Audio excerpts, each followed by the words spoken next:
कहा ये कुरान शरीफ में जो कुछ है एक हर्फ एक लफ्ज सब अटल है, सब अल्लाह का कलाम है। न किसी नबी रसूल की बोली है, न किसी नबी के सहाबा की बोली है, बल्कि कुरान ने चैलेंज किया है कि अगर किसी को शक हो कुरान में तो दुनिया के सारे लोग मिलकर कुरान की एक आयत की तरह कोई दूसरी आयत ले आए। क्यों बोलता है वसीम राफिजी खबीस के इसमें 26 आयतों को सिद्दीक उमर उस्मान ने अपनी तरफ से उसमें घुसा दिया है, जबकि उस मरदूद को मालूम होना चाहिए कि कुरान ने चैलेंज किया है। अगर डाउट हो किसी को इस कुरान में कि ये इंसान का कलाम है या किसी आदमी ने इसको लिख दिया है या कि आदमी ने अपनी तरफ से कुछ ऐड कर दिया है, तो एक चैलेंज है कि कुरान की तरह कोई भी ले आए।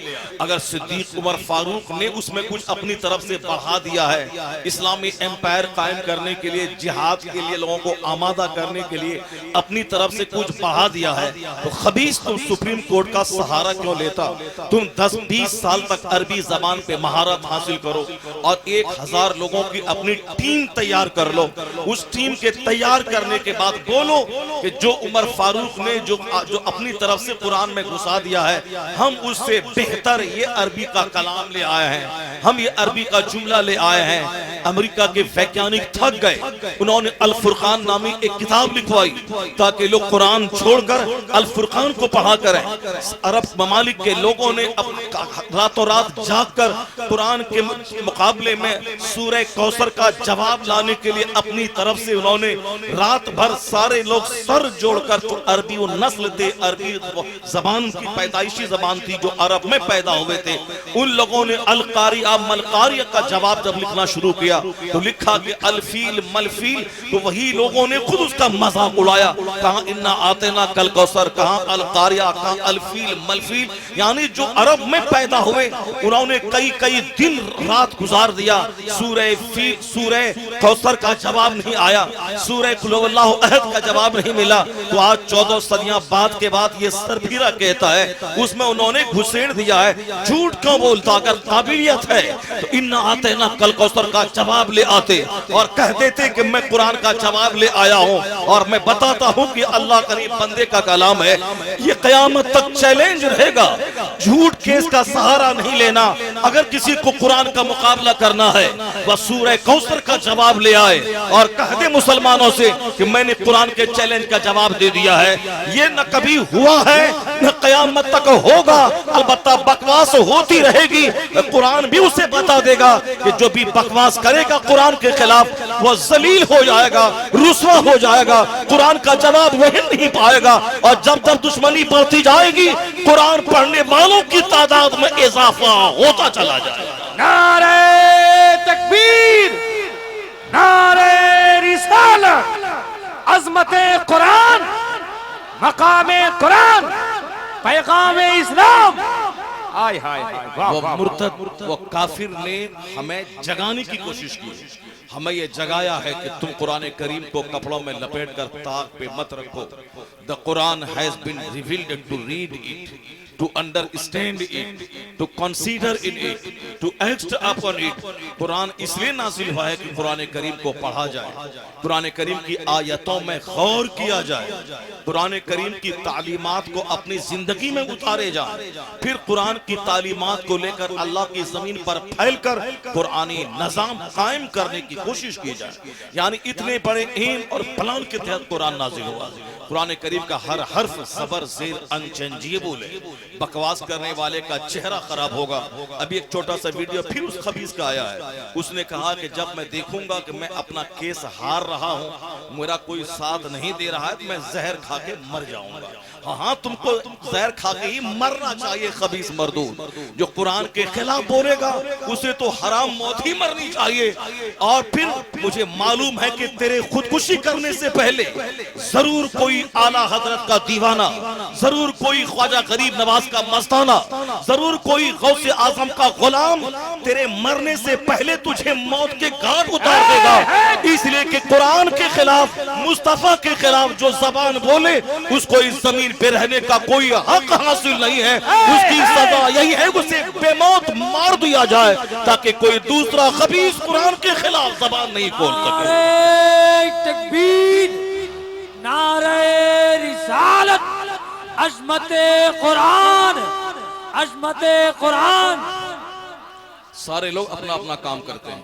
फकीर खानकाहों में बैठकर अल्लाह अल्लाह करते हैं, आलिम दरसगाहों में बैठकर काल अल्लाह काल रसूल की सदा अपने शागिर्दों तक पहुंचाते हैं, खतीब खिताबत करते हैं, शायर नात पढ़ते हैं, नकीब नजामत करते हैं, बादशाह अदल और इंसाफ से हुकूमत चलाते हैं, खेती बाड़ी करने वाले लोग अपने हिसाब से खेती बाड़ी करके उसका उश्र निकाल के मदरसा के मुस्तफ़ा के मेहमानों की खिदमत करते हैं, मालदार लोग अपना पैसा कमा के ज़कात निकाल के मदरसा चलाने का इंतजाम करते हैं। सारे लोग अपना अपना काम करते हैं। तो आप भी अपना काम कीजिए, हम भी अपना काम कर रहे हैं, और जो मुस्तफ़ा के गुस्ताखों की छटाई करने के लिए पैदा हुआ है वो भी खामोश ढंग से अपना काम कर रहा है। और जब वक्त आएगा तो पता चल जाएगा कि जिस तरह कमलेश हुआ उसी तरह कुरान करीम के दुश्मन का भी वही हाल होगा।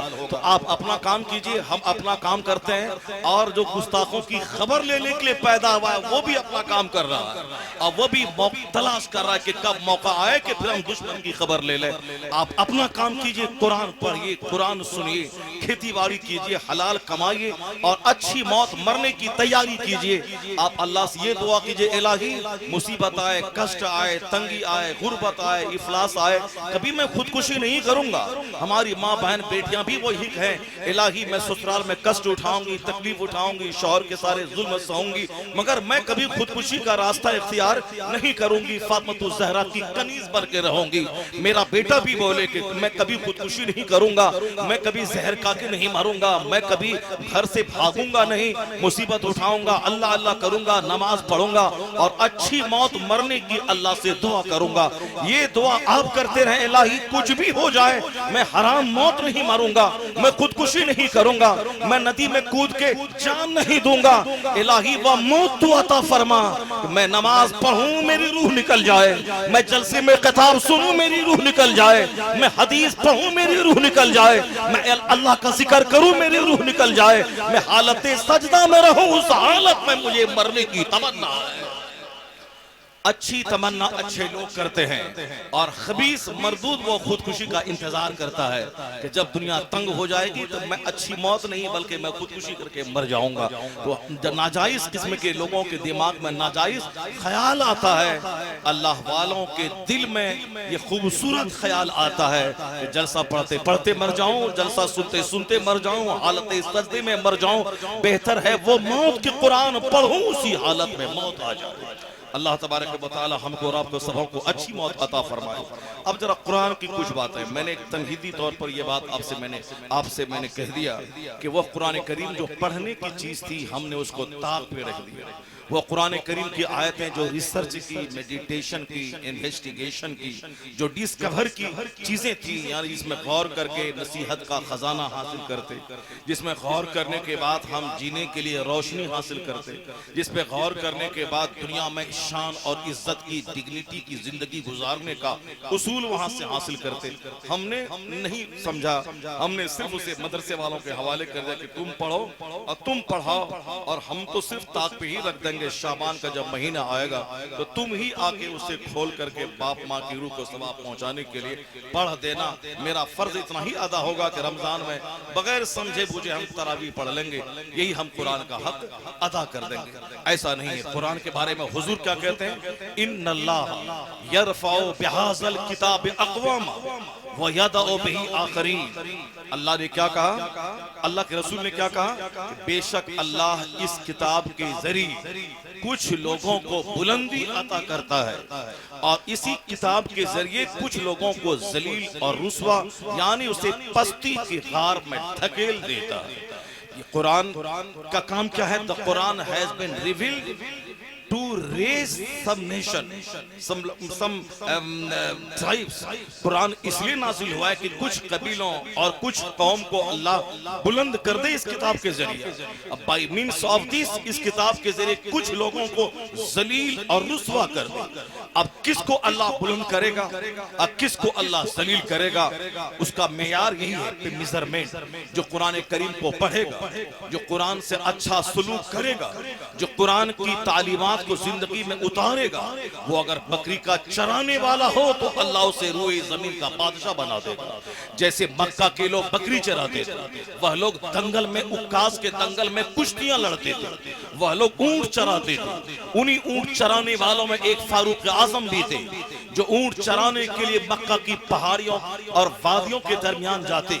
शाम हो जाती, जब ऊंट को लेके वापस घर आते, हजरत उमर फारूक के वालिद खत्ताब कहते थे कि बेटा उमर, कोई बड़ा काम तू कैसे कर पाएगा दुनिया में, जबकि तुझे ऊंट चराना तक नहीं आता।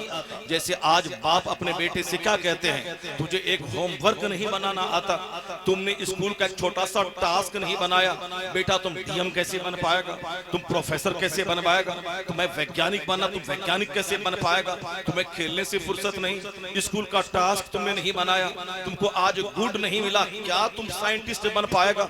यानी एक बाप अपने बच्चों को हौसला दिलाने के लिए, उन्हें खेल तफरी से नफरत दिलाने के लिए, उन्हें पढ़ने का शौक दिलाने के लिए, आला कामयाबी हासिल करने के लिए इस तरह के जुमले बाप बच्चों से कहा करते हैं। फारूक आजम के वालिद क्या कहते थे, उमर तू बड़ा काम क्या कर पाएगा दुनिया में, जबकि तुझे ऊंट तक चराना है नहीं आता, शाम तक तुमने ऊंट चराया, ऊंट का पेट तक नहीं भरा, क्या तू दुनिया में कर पाएगा। फारूक आजम कहते, मैं वही उमर था जिसे ऊंट चराना नहीं आता था, मैं उक्कास के दंगल में कुश्तियां लड़ता था, मैं रेस टनल था, कुश्ती लड़के दूसरों को पछाड़ देता था।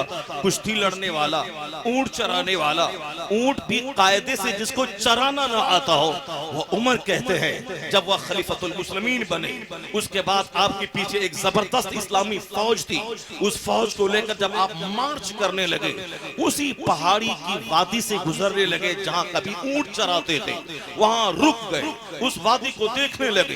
पीछे से किसी ने कहा, अमीरुल मोमिनीन क्या देख रहे हैं, धूप बहुत तेज है और आगे की तरफ मार्च करना है और आप वादी को बहुत गौर से देख रहे हैं। फारूक आजम कहते हैं, मैं उस वादी को देख रहा हूं जहां मैं कभी ऊंट चराता था, ऊंट चरा के घर आता। खत्ताब मेरे वालिद कहते थे, तू क्या काम कर पाएगा दुनिया में, जबकि ऊंट चराना तक नहीं आता। मैं आज वही उमर हूं जो आज मैं खलीफतुल मुस्लिमीन बना हूं, मुसलमानों के उमूर का मालिक, मुसलमानों की जिम्मेदारियां मेरे कांधे पर है, यानी मैं मुसलमानों का बादशाह, मुसलमानों का खलीफा हूं। जिसे ऊंट चराना तक नहीं आता था, जो कुश्तियां लड़ता था, जो अरब में जंगलियों की तरह रहता था, आज वह मुसलमानों के उमूर का मालिक है, वह खलीफतुल मुस्लिमीन है।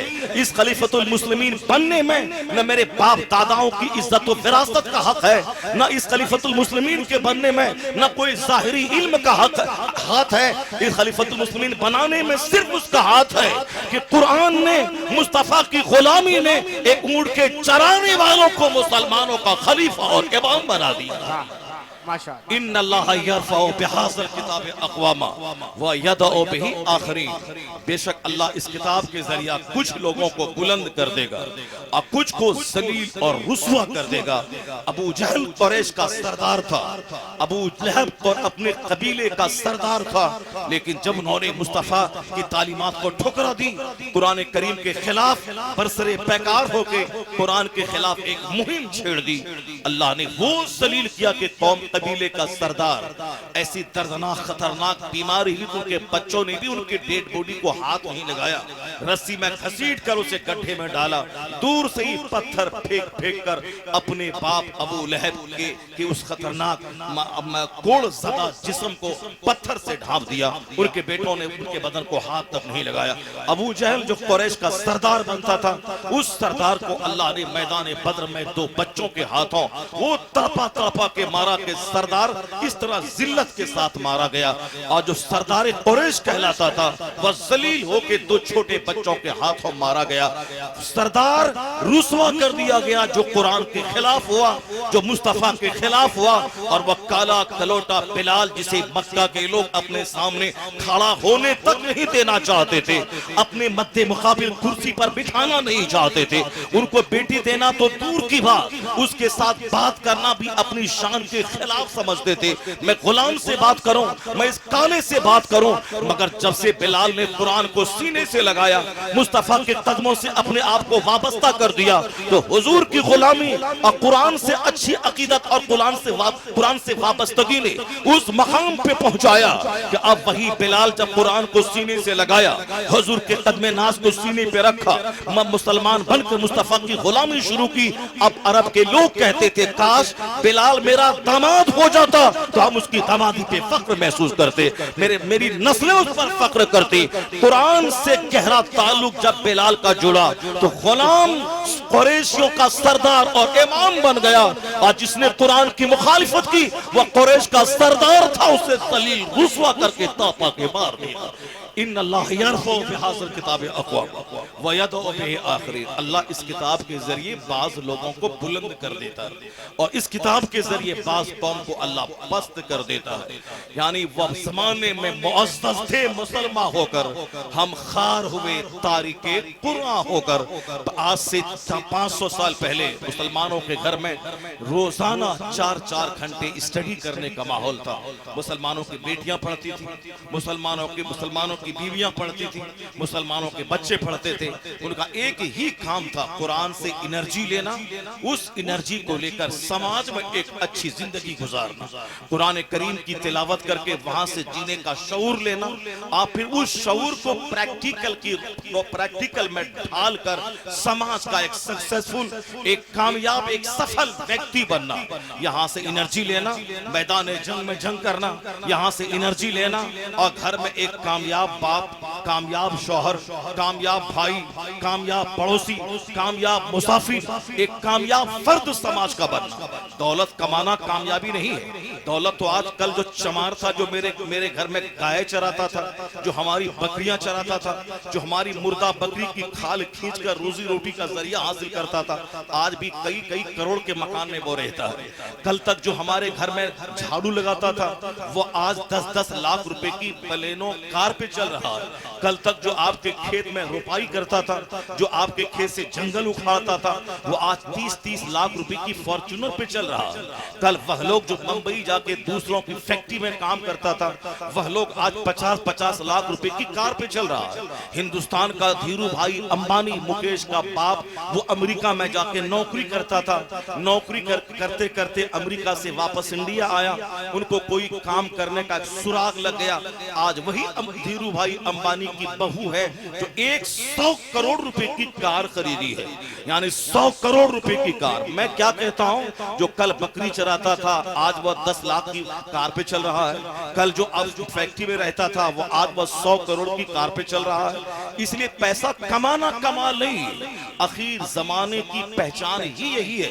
हुजूर ने कहा है बुखारी शरीफ की जो सबसे बड़ी मोतबर हदीस है, जो हदीस जिब्रील है, जिसको बहुत शौक से मुहद्दिसीन अपने बच्चों को पढ़ाते हैं दरसगाह में। वो हदीस जिब्रील जो मिशकात में भी है, जो बुखारी शरीफ में भी है, जिसे हदीस जिब्रील कहते हैं। जिब्रील अलैहिस्सलाम आए थे हुजूर के पास शागिर्द की तरह, बिल्कुल सफेद लिबास पहनकर, लगता था कोई दूर दराज से कोई मुसाफिर आया, मगर सफर के कोई आसार चेहरे पे नहीं थे।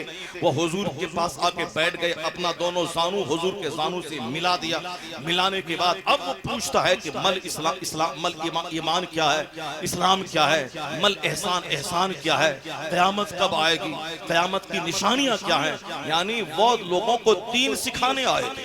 हुजूर ने बताया कि ईमान ये है, हुजूर ने कहा कि इस्लाम ये है, हुजूर ने कहा कि एहसान ये है। अब कहा कि क़यामत कब आएगी, तो हुजूर ने क्या फरमाया, जो साइल सवाल कर रहा है वो जानता है कि क़यामत कब आएगी। उन्होंने कहा कि अब क़यामत की अलामत क्या है, तब हुजूर ने क्या कहा था, सरकार ने कहा था कि जब देखें लोग कि बकरियां चराने वाले नंगे पांव नंगे बदन, बकरियां चराने वाले नंगे पांव रहने वाले, जिसको चप्पल तक मुयस्सर नहीं थी, नंगे पांव नंगे बदन, बकरियों का चराने वाला, यततावलूना फिल बुनिया।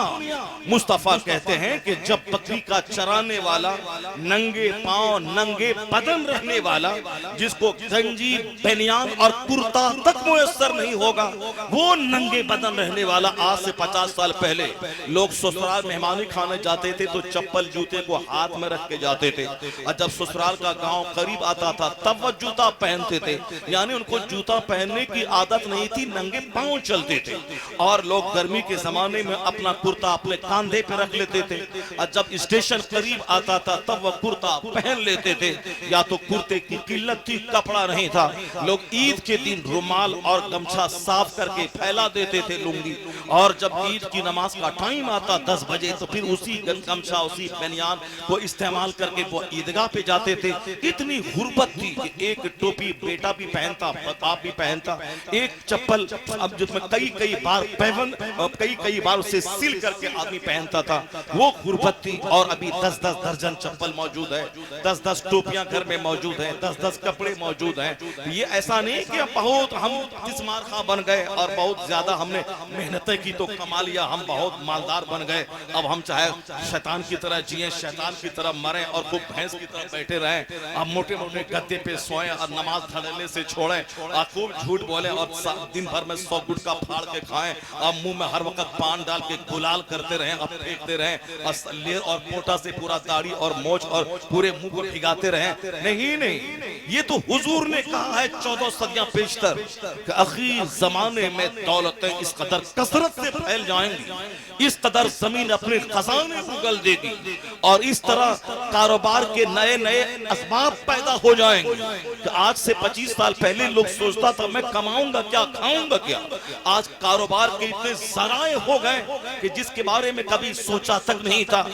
मिसाल के तौर पर मोबाइल ही ले लें, आज करोड़ों आदमी इस मोबाइल के कारोबार से जुड़ा हुआ है। मोबाइल जिसने लॉन्च किया बाजार में वो खरबों में खेल रहा है, जो मोबाइल का पार्ट्स बना रहा है वो भी खरबों में खेल रहा है, जो मोबाइल रिपेयरिंग करना जानता है वो भी करोड़ों में खेल रहा है, जो मोबाइल ला करके डीलर बनकर रिटेल तौर पर सप्लाई करता है वो भी करोड़ों में खेल रहा है, जो मोबाइल का कवर बना रहा है वो भी करोड़ों में खेल रहा है, जो मोबाइल की बैटरी ठीक करना चाहता है वो भी करोड़ों में खेल रहा है, जो मोबाइल को चार्ज करने की बैटरी बनाता है वो भी करोड़ों में खेल रहा है। यानी एक ऐसी चीज जिसके बारे में 25-30 साल पहले तस्वुर तक नहीं था कि ऐसा कोई आला आ सकता है, आज दुनिया की 800 करोड़ आबादी उस आले का इस्तेमाल कर रही है और करोड़ों आदमी इस कारोबार से जुड़ गए हैं। उस कारोबार की वजह से आदमी के पास गाड़ियां, मकानात और फैक्ट्रियां बन रही हैं, यानी इस कदर पैसा कमाने के जरिए पैदा हो जाएंगे कि आदमी करोड़ों में खेलेगा,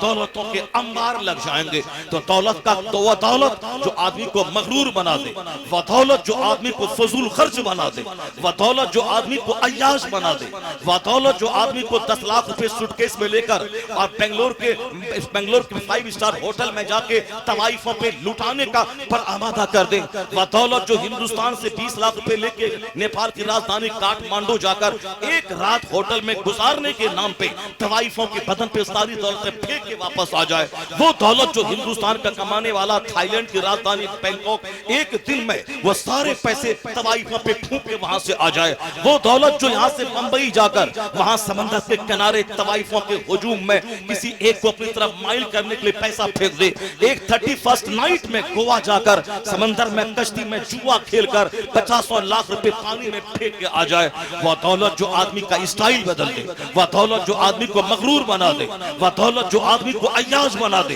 वह दौलत जो आदमी को सुस्त और काहिल बना दे, वह दौलत जो आदमी को दूसरों को हकीर समझने पे आमादा करे, वह दौलत जो खेल खिलौने, नाच और गाने का रसिया और आदि बना दे, वह दौलत जो अपने रिश्तेदारों की मोहब्बतों को छीन ले, वह दौलत जो माँ बाप का अपमान करने पे आमादा करे, वह समझ ले कि दौलत इनाम नहीं, यह दौलत है जिसमें अल्लाह घेर के उसे जहन्नम में डालेगा, उसे घेर के तबाह बर्बाद करेगा। ये दौलत नेमत नहीं, यह दौलत उसके लिए जहन्नम जाने का जरिया है, उसके तबाही और बर्बादी का जरिया है। और वो दौलत जो दौलत बढ़ती जाए, सजदा बढ़ता जाए, नेकी बढ़ती जाए, हज बढ़ता जाए, ज़कात बढ़ती जाए, खैरात बढ़ती जाए, आजिज़ी बढ़ती जाए, खाकसारी बढ़ती जाए, तिलावत बढ़ती जाए, रिश्तेदार के साथ हमदर्दी और हमगुसारी बढ़ती जाए, यानी दौलत बढ़ती जाए, ये मिस्कीन बनता जाए, इसका दिल मिस्कीन की तरह होता जाए, सारा घमंड गुरूर चूर चूर होता जाए, इसकी इबादतों में इजाफा हो, रियासतों में इजाफा हो, इसके अखलाक में इजाफा हो, इसकी खाकसारी में इजाफा हो, वह समझ ले कि दौलत उसके जन्नत जाने का जरिया है। यानी वह दौलत जो मगरूर बनाए वह फिरौन की विरासत है, और जो दौलत दीनदार बना दे वह उस्मान गनी की विरासत। नारे तकबीर, नारे रिसालत, मसलके आला हजरत उर्से दीवान शाह बाबा खतीब अहले सुन्नत हजरत अल्लामा मुफ्ती शहरयार रजा खान साहब तिबला। इसलिए पैसा का बढ़ जाना ये नहीं कि गरीब नवाज का करम है, मुजाहिद मिल्लत का करम है, दीवान शाह का करम है। यहाँ हम आए थे, पहले गरीब थे, मजदूर थे, और यहाँ दो चार बार आए तो हम अरबों में खेलने लगे। नहीं नहीं, ये तो वो काफिर भी बोलता है कि हम पहले गरीब थे, जब पूरी के धाम में जाने लगे तो हम अरबों में खेलने लगे। हम पहले गरीब थे, जब हमने साहब क्या है कि वो चेन्नई के सबसे मदुरई के मंदिर की हांडी में जब मैंने 5 लाख रुपए डाला तो हम भी खरबों में खेलने लगे। ये सारी बातें वो भी करता है, और ये बात आप भी अगर करने लगे कि हम दीवान शाह के बाबा के आस्थाने पे पहले नहीं आए थे तो गरीब थे, और जब बार बार आने लगे तो अब हमने 2-4 कमरे का मकान बना लिया, और हम 2-4-10 गाड़ी हम खरीद ली। हमारे 4 बच्चे हैं, चारों बुलेट पे चल रहे हैं, चारों के पास कार है, 4 व्हीलर है, बुलेट है।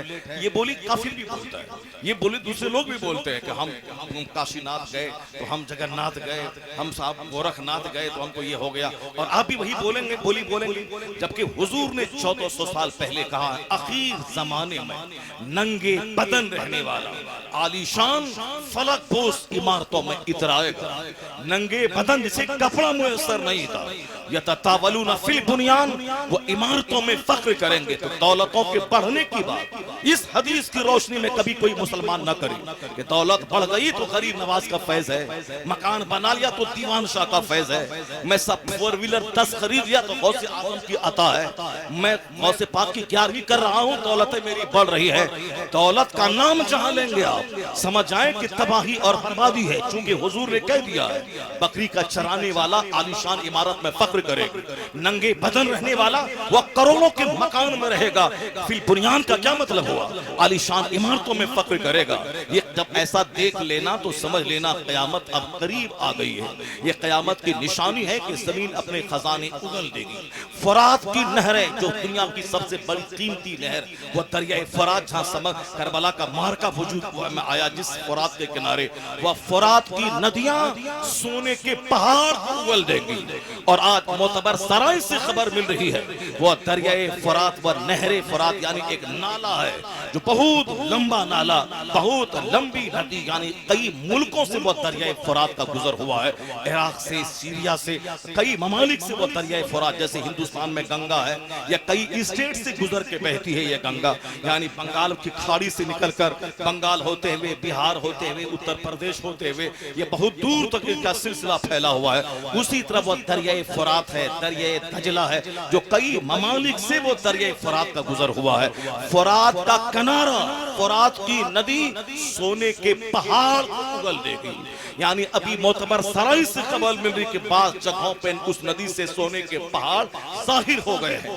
गवर्नमेंट की फौज ने उस पर पहरा बैठा दिया है, दूर दूर तक उसे ब्लॉक कर दिया है कि उसे करीब तक ना जाए। नदी से पहाड़ निकल रहे हैं सोने के। मान लिया जाए आपका मकान सोने का अगर बन भी जाए तो उससे क्या होने वाला है? कितने दिन तक उस सोने के मकान में आप रहने वाले हैं? आज सोना अगर भूख लगे और एक पहाड़ सोने का आपके सामने मौजूद हो, अगर वह पानी नहीं रहे प्यास बुझाने के, तो सोना पी के आदमी प्यास बुझाएगा। अगर रोटी चावल न रहे तो क्या सोना खा के आदमी जिंदा रहेगा? जिस सोने की खातिर हम आज बेचैन और बेकरार रहते हैं, वो उस सोने को अल्लाह इतना सस्ता और अरसा बना देगा कि हुजूर ने क्या कहा, उस जमाने में जो सोने को खातिर में नहीं लाएगा, यानी गोल्ड के पहाड़ को देखेगा, उसमें से एक रत्ती, एक सपूर्ण तक नहीं लेगा, वो शख्स कामयाब होगा। आज उसकी तरफ रीछेगा, जो उस पहाड़ की तरफ माइल होकर लेना चाहेगा, वो तबाह हो बर्बाद हो जाएगा। और जो शख्स उसकी तरफ निगाह उठा के नहीं देखेगा, बल्कि सोने का पहाड़ है कि सोने का जर्रा है, उसकी तरफ निगाह उठा के नहीं देखेगा, उसका ईमान भी सेफ रहेगा, उसका दीन महफूज रहेगा। यानी आखिर जमाने में दौलतों की रेल बेल हो जाएगी। उसी तरफ इशारा कुरान शरीफ में भी अल्लाह ने फरमाया है। अल्लाह क्या फरमाता है? फरमाया है, लौला अयकून अन्नास उम्मतन वाहिदा ला जअलना लिमन यकफरु बिर्रहमा लिबुयूतिहिम सुक़फन मिन फिद्दा व लिबुयूतिहिम अबाबन व सुररन अलैहा यत्तक़ून व ज़ुख़रुफ़ा। अल्लाह क्या क्या फरमाता है, इस आयत को गौर से सुनिएगा। कुरान करीम चूंकि हमने पढ़ना छोड़ दिया, समझना छोड़ दिया, इसीलिए हमें 10 रुपए की नौकरी मेरे ईमान को लूट लेती है, किसी छोकरी का चेहरा वो मेरे ईमान और धर्म को लूट लेता है, गवर्नमेंट की दलाली, गवर्नमेंट का पोस्ट, गवर्नमेंट की दी हुई कुर्सी ये आदमी के ईमान को लूट लेती है। वरना वो वसीम खबीस मरदूद जो चेयरमैन बना था उसको इज्जत मिली थी, तो और अब वो अपने आकाओं का कर्ज चुकाना चाहता है कि भाजपा की गवर्नमेंट में मैं चेयरमैन बना, अब मुझको और कोई मंत्रालय मिल जाए, इस तरह की बकवास करूंगा तो हमारा आका खुश हो जाएगा, वो हमें कोई और बड़ी कुर्सी दे देगा। यानी कुर्सी के चलते आयतुल कुर्सी का सौदा खबीस कर रहा है कुरान करीम के खिलाफ। वो अकीदा जो शिया भी नहीं रखता, शिया के उलमा ने बार बार कह दिया कि हमारा वसीम से कोई ताल्लुक नहीं, वह मुर्तद हो चुका, काफिर हो चुका, इस्लाम से बाहर हो चुका, जबकि शिया हमारे नजदीक खुद मशकूक है। शेखैन करीमैन के तबर्रा और उनकी शान में गुस्ताखी करने की वजह से आला हजरत ने बहुत पहले ही उन्हें इस्लाम से खारिज करार दे दिया है। लेकिन बहुत सारे लोग कहते थे कि नहीं नहीं इस्लाम से खारिज न कहा जाए, लेकिन आज वसीम की बोली ने बता दिया कि तुम्हारी नजर आज गई, तुमने आज वसीम को मुर्तद कहा। आला हजरत ने 125 साल पहले ही इन शेखैन की गुस्ताखी करने वालों को इस्लाम से खारिज करार दिया है। यानी तुमने आज जिसको जाहिरी तौर पर बोली सुनने के बाद कहता है कि मुर्तद है, ये काफिर है, आला हजरत उनकी खतरनाक साजिशों को भांपते हुए उनकी तहरीरों को पढ़कर 100 साल पहले कहा था ये लोग मशकूक हैं। जमहूर उलमा अहले सुन्नत के नजदीक ये इस्लाम से खारिज है, चूंकि इनका अकीदा बड़ा घिनौना है।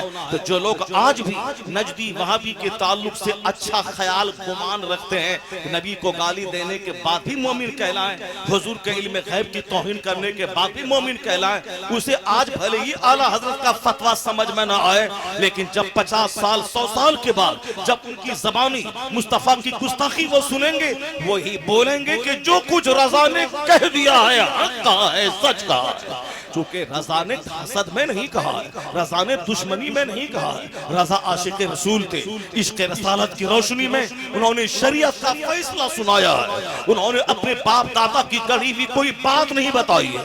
कुरान का अकीदा, हदीस का अकीदा जो था उसी अकीदे को उन्होंने साबित किया है। मुस्तफा की तौहीन करने वाला मुसलमान कैसे हो सकता है, जबकि हुजूर ने ही कहा अल्लाह एक है, हुजूर ने ही कहा मुस्तफा हमारे पैगंबर है, मुस्तफा हुजूर ने ही कहा मैं अल्लाह का पैगंबर हूँ, हुजूर ने कहा कि मरने के बाद क़यामत है, जन्नत और जहन्नम है। अल्लाह ने हम पर कुरान नाजिल नहीं किया, अल्लाह ने कुरान मुस्तफा पे नाजिल फरमाया।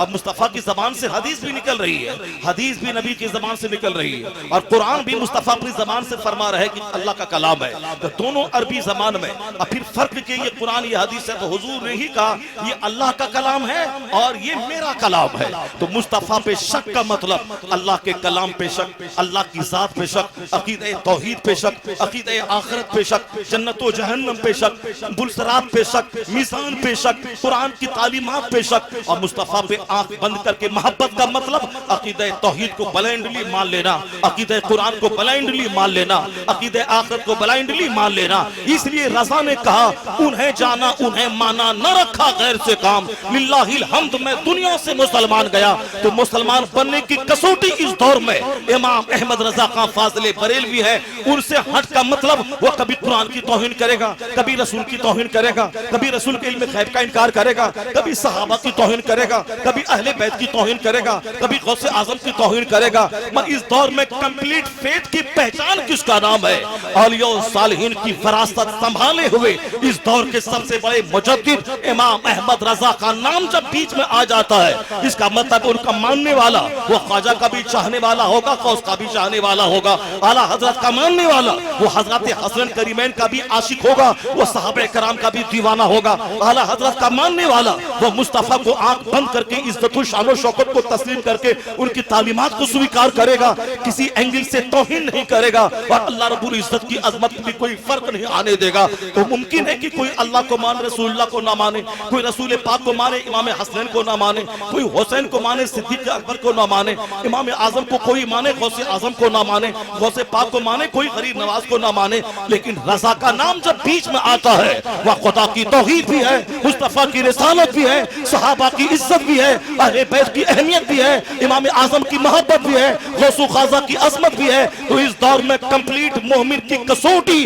रजा खान का नाम है, उसका नाम बीच में आ जाए फिर कोई बात पूछने की जरूरत नहीं। नारे तकबीर, नारे रिसालत, मसलके आला हजरत, फैजाने आला हजरत, उर्से दीवान शाह बाबा। हाय हाय हाय।